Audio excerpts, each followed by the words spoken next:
Las Vegas, Nevada. Johnny Torco's Gym. March 14, 1999. Tuesday morning, 9 a.m. The legendary boxing gym is buzzing with the controlled chaos that comes when multiple world-class fighters are preparing for upcoming bouts. Heavy bags thunder with impacts.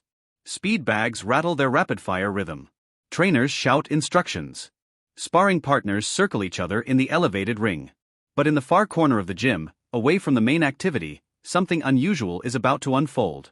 Something that was never meant to be public, that would only be whispered about for years afterward, that challenges everything most people believe about Mike Tyson and Lennox Lewis before their legendary 2002 showdown.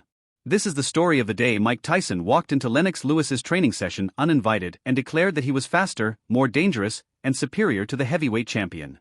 And what happened in the next 12 minutes would reveal truths about both fighters that the boxing world had never fully understood. Lennox Lewis, 33 years old, 6 feet 5 inches tall, 245 pounds of perfectly conditioned muscle. The undisputed heavyweight champion of the world, holder of the WBC, IBF, and IBO titles. He had methodically dismantled everyone put in front of him over the past 3 years. His combination of size, reach, technical boxing skill, and devastating punching power made him the most complete heavyweight since Muhammad Ali. His jab, measured at 84 inches from shoulder to fist, was a weapon that kept opponents at bay and set up his powerful right hand. His training regimen was scientific, disciplined, focused. Every movement had purpose. Every drill addressed a specific aspect of his game. He was in Las Vegas preparing for his upcoming title defense, working with his trainer Emmanuel Stewart in the gym they had rented exclusively for the morning session. Mike Tyson, 32 years old, 5 feet 10 inches tall, 220 pounds, former undisputed heavyweight champion whose career had become a complex mixture of legendary accomplishments and catastrophic failures. In 1999, Tyson was in a strange place professionally. He had been released from prison 3 years earlier after serving time for assault. His comeback fights had been inconsistent, brilliant knockouts mixed with shocking defeats and bizarre behavior. He had bitten Evander Holyfield's ear in their infamous rematch. He had been involved in multiple altercations outside the ring. The boxing world could not decide if he was a faded champion desperately trying to reclaim glory or a dangerous threat who could still destroy anyone on his best night. His training had become erratic, his lifestyle chaotic, but the fundamental explosiveness, the speed that had made him the youngest heavyweight champion in history, remained in his muscle memory. The morning started normally for Lennox. He arrived at the gym at 8 a.m., went through his stretching routine, shadowboxed for 3 rounds to warm up his movement patterns, then began working the heavy bag with Emmanuel Stewart calling out combinations and corrections. The gym was supposed to be private, rented specifically to avoid distractions and media attention. But at 9 a.m., the front door opened, and Mike Tyson walked in, accompanied by 2 members of his entourage. He was not expected. He had not been invited. He was simply there, wearing casual street clothes, no training gear, just walking through the gym with the purposeful stride of a man on a mission. Emmanuel Stewart noticed first, his experienced trainer's instincts immediately sensing that this unexpected visit was not social. "Mike, what brings you here?" Stewart asked, his tone friendly but cautious. Tyson did not respond to Stewart. His eyes were locked on Lennox, who had stopped hitting the bag and turned to see who had entered. The gym fell quiet. The other boxers training there, the assistant coaches, everyone felt the atmosphere change. This was not a friendly visit from one champion to another. This was something else. "I came to see the so-called champion," Tyson said, his voice carrying across the gym with that distinctive lisp that somehow made him sound more rather than less intimidating. "I have been hearing for months how Lennox Lewis is the best heavyweight in the world, how he is too big, too skilled, too smart for me. I am tired of hearing it. So I came to see for myself what makes him so special." Lennox remained calm, his expression neutral. He had dealt with psychological warfare before, understood that this was Tyson trying to establish dominance through presence and aggression. "Mike, if you want to talk, we can talk outside. But I am training right now. I have work to do." Tyson laughed, but there was no humor in it. "Training? Yes, I can see that. Hitting the bag, working on your jab, doing your technical boxing. Very impressive. But let me tell you something, Lewis. All that technical skill does not mean anything when someone has real speed, real power, real killer instinct. You have never faced anyone like me. You have fought good fighters, sure. But you have not fought someone who wants to take your head off with every punch. Someone who moves like I move. If you want to discover what happened when these 2 heavyweight legends, who would not officially fight for another 3 years, had this unplanned confrontation in a private gym, when Mike Tyson's claims about his superior speed were put to an unexpected test. Stay with me until the end of this story. What unfolded in that gym reveals truths about both fighters that their eventual 2002 bout would only partially show. This is about pride, about speed, about the difference between reputation and reality. And it is a story that almost nobody knows because everyone who was there was asked to keep it quiet. Emanuel Stewart stepped between the two fighters, his body language diplomatic but firm. "Mike, I respect you. You know I do. But this is not the time or place for this conversation. If you want to challenge Lennox, do it through the proper channels. Sign a contract. Set up a fight. But do not come into our training session trying to intimidate us. That is not how professionals handle business." Tyson's eyes flashed with anger. "Intimidate? I am not trying to intimidate anyone. I am making a point. Lewis thinks he is safe behind his reach and his jab. He thinks his size makes him untouchable.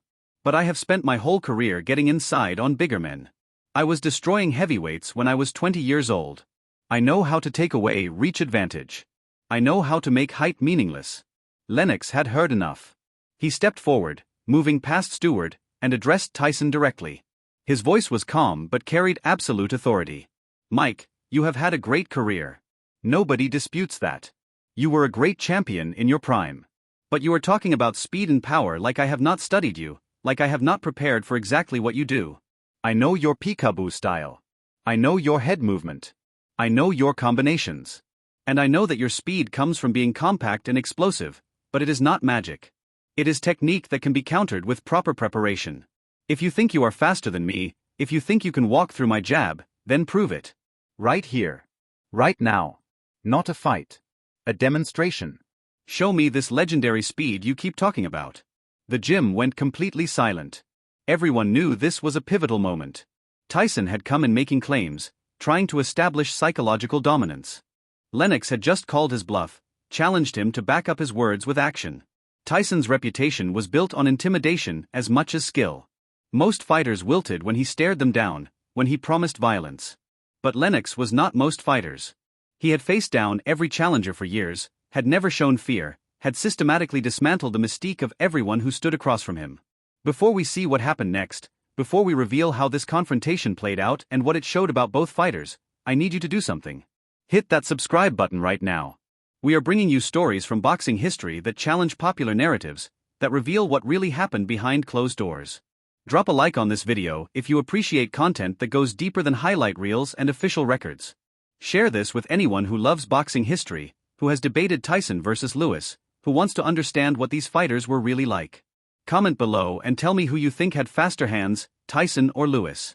Now let us see what happened when Tyson accepted Lennox's challenge. Tyson stared at Lennox for a long moment, his mind calculating. He had come here to intimidate, to plant seeds of doubt, to establish dominance through presence and reputation. But now the situation had escalated beyond psychological games. Lennox had called for a demonstration, and backing down would be seen as weakness. "Okay," Tyson said finally. "Let us do this. But not in the ring. Right here on the floor. No rules, no rounds, just a demonstration of speed. You claim you can handle my speed. Let us see if that is true." Emanuel Stewart immediately objected. "No, absolutely not. This is not happening. Both of you have too much at stake to risk injury in some unsanctioned demonstration. If you want to fight, sign a contract and do it properly." But Lennox raised his hand, silencing his trainer. "Manny, it is okay. No contact. Just a speed demonstration. Mike throws his combinations, I show defensive responses. Nobody gets hurt. We settle this question about speed right now, in front of witnesses, so there is no debate later." The parameters were established quickly. They would stand 6 feet apart. Tyson would throw 3 separate combination sequences, full speed but stopping just before making contact. Lennox would demonstrate his defensive responses, showing how he would handle Tyson's offense. No sparring, no actual hitting, just a technical demonstration. The other boxers in the gym formed a semicircle around them, understanding they were about to witness something significant. Someone grabbed a video camera, though that footage would never be released publicly. They faced each other on the gym floor. Tyson rolled his shoulders, his compact frame coiling with potential energy. Even in street clothes, he radiated danger. His neck, thick as a tree trunk, supported a head that moved with the precise rhythm of his peekaboo defensive style. His hands came up in his signature high guard, elbows tight to his body, gloves protecting his face. Lennox assumed his orthodox stance, long and rangy, his left jab extended, his right hand cocked near his chin, his posture textbook perfect. The first exchange began with Tyson exploding forward. His speed was shocking, even for those who had seen him fight dozens of times. His feet moved in rapid stutter steps, closing the distance, his head weaving side to side in tight arcs. His left hook came first, a blur of motion aimed at Lennox's body. Then immediately his right uppercut rose toward the chin. Then another left hook, this time targeting the head. The combination took perhaps 2 seconds. 3 powerful punches thrown with devastating speed, each one stopping inches from their target. It was vintage Tyson, the style that had destroyed Trevor Berbick, Michael Spinks, and a generation of heavyweights. But Lennox's response was equally impressive and unexpected. His long jab snapped out the instant Tyson's feet started moving, not aimed at hitting but at measuring and disrupting. As Tyson's left hook came toward his body, Lennox pivoted his torso, turning his shoulder to make the punch miss by a wider margin. When the right uppercut rose, Lennox's head had already moved back, using his height and reach to create distance. The second left hook found only air as Lennox sidestepped, maintaining his jab in Tyson's face to obscure vision and create hesitation.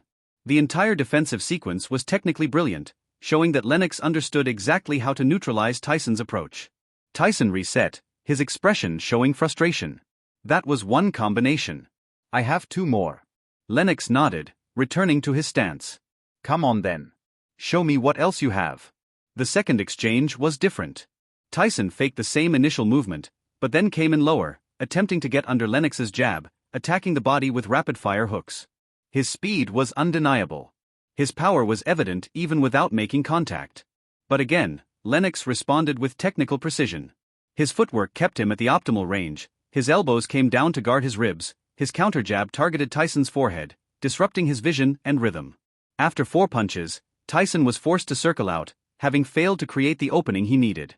For the third and final exchange, Tyson went all out. He threw a combination that he had used to knock out dozens of opponents.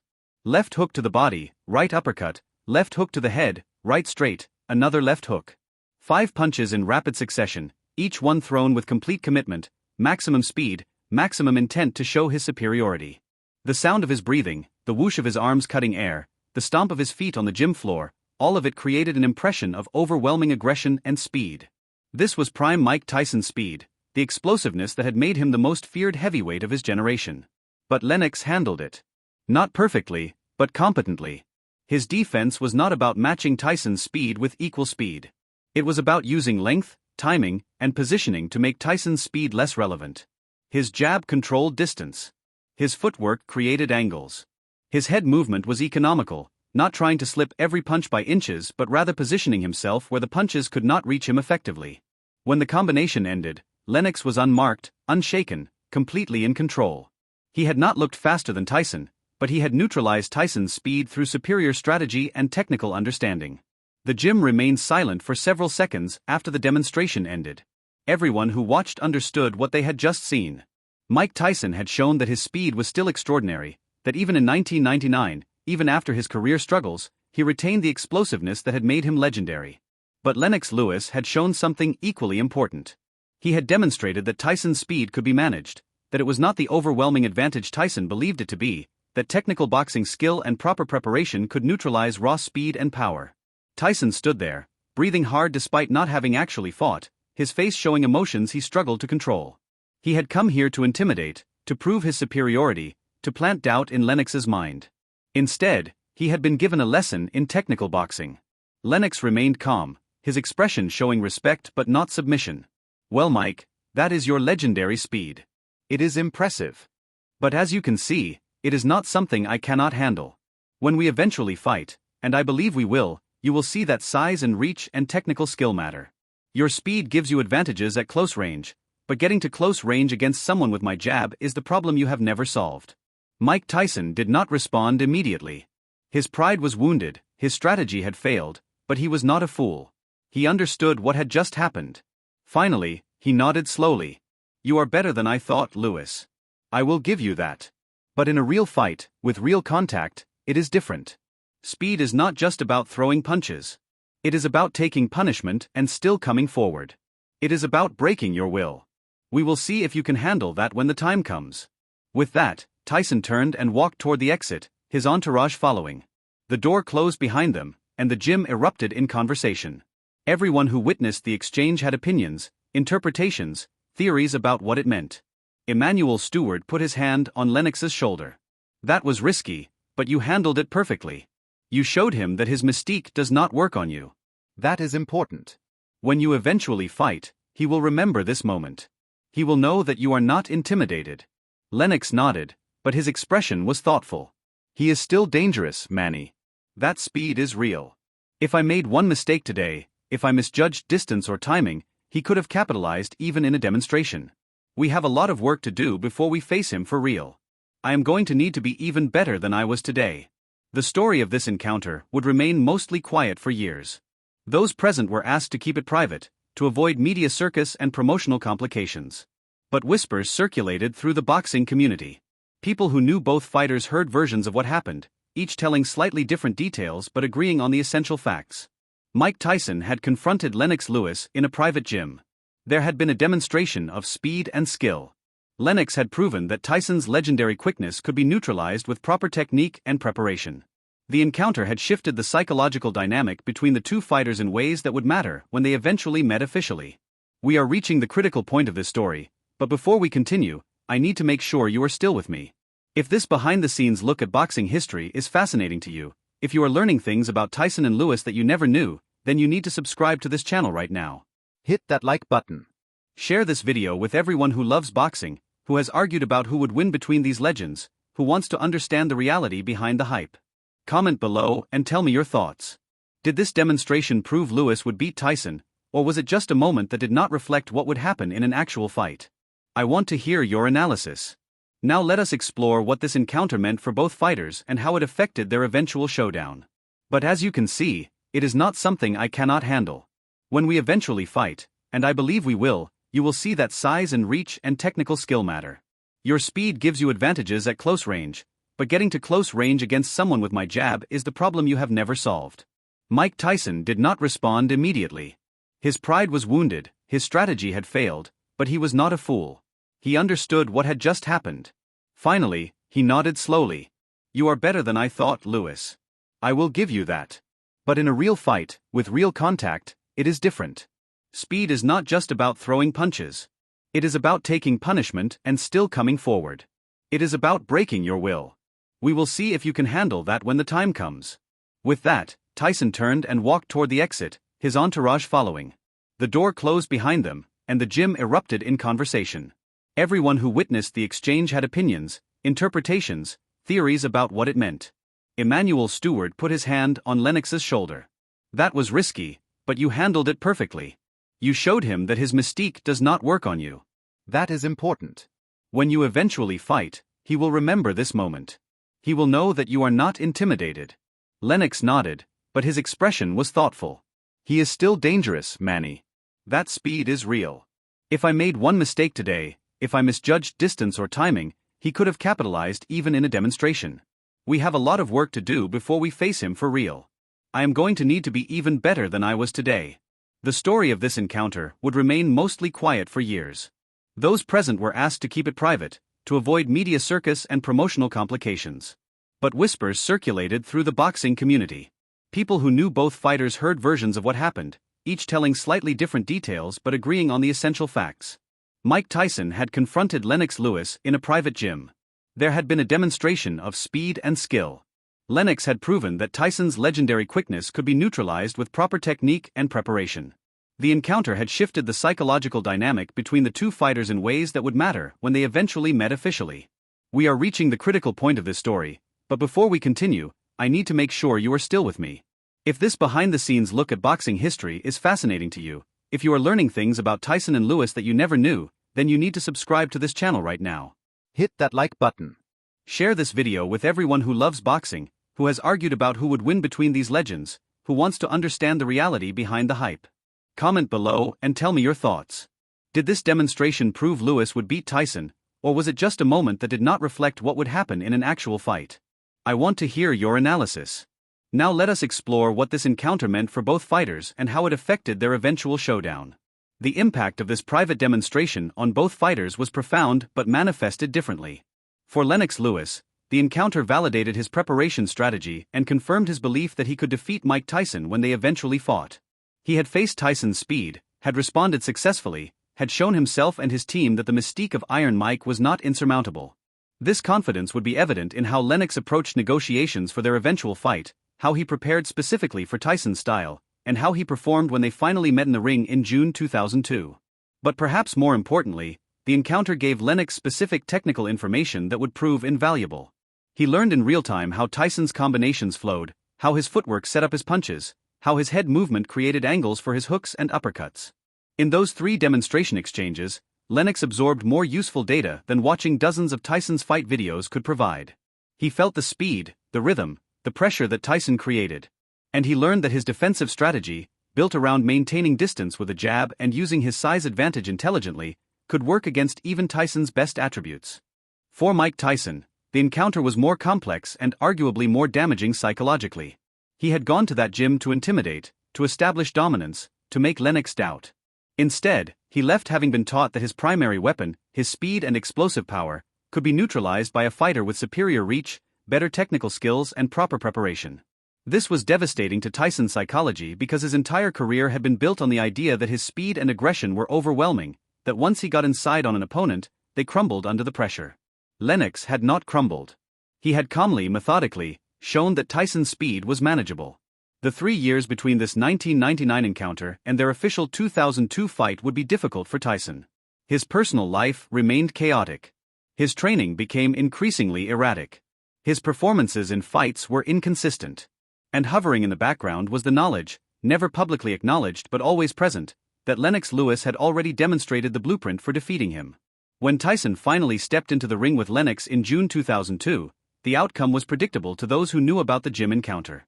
Lennox used his jab masterfully, kept Tyson at distance, frustrated every attempt to get inside, and eventually knocked Tyson out in the 8th round with a devastating right hand.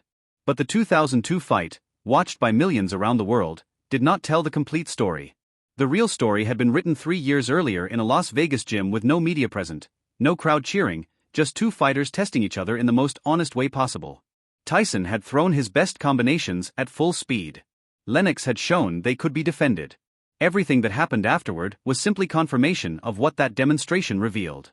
Tyson's speed, while still impressive, was not the unstoppable force he believed it to be against a fighter with Lennox's physical advantages and technical mastery. The boxing historians who eventually learned about this 1999 encounter would debate its significance.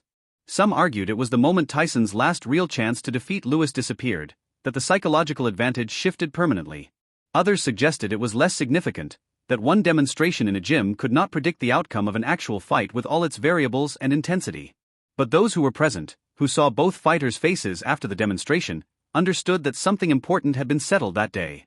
A question about speed, about whether Tyson's explosiveness could overcome Lewis's advantages, had been answered in a way that both fighters recognized.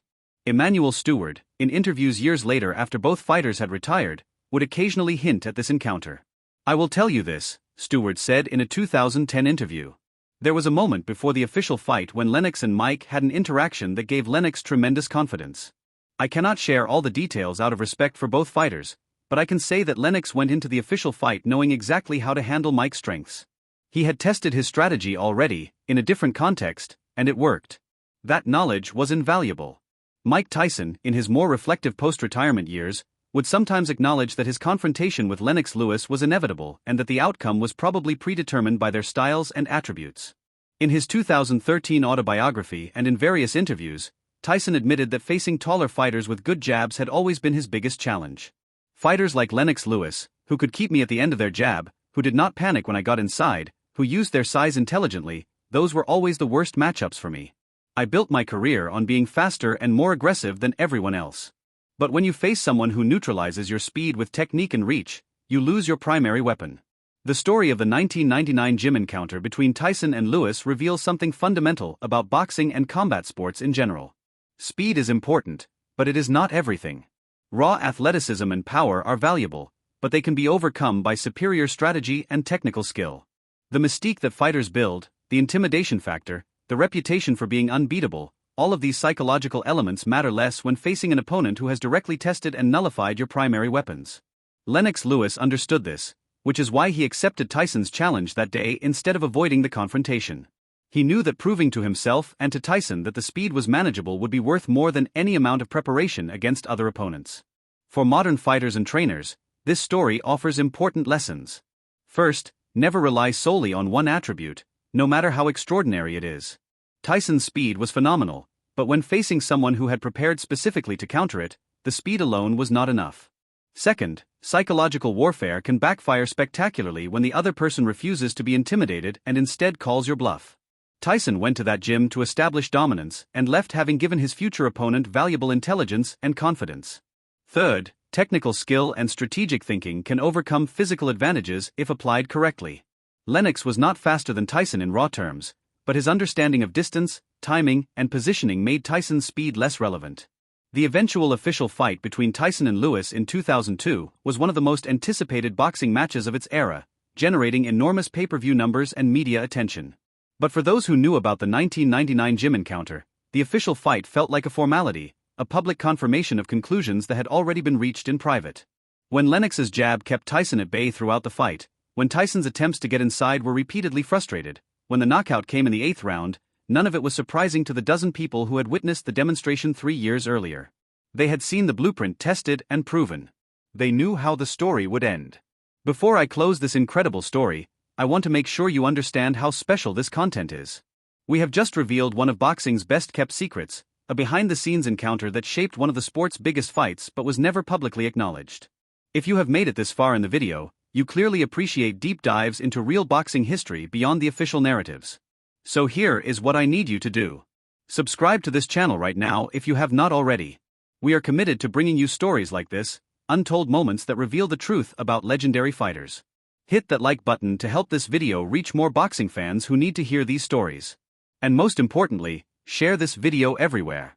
Share it with boxing enthusiasts, with sports historians, with anyone who has ever debated Tyson versus Lewis. Comment below and tell me what you think about this encounter. Did it prove Lewis would win, or could Tyson have still triumphed in the official fight if circumstances were different?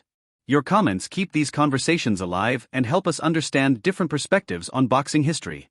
Thank you for watching, and remember, the greatest stories in sports are often the ones that happen away from the cameras, in gyms and training facilities, where fighters test themselves honestly without crowds or promotion. Those are the moments where truth emerges, and that is what we are here to share with you.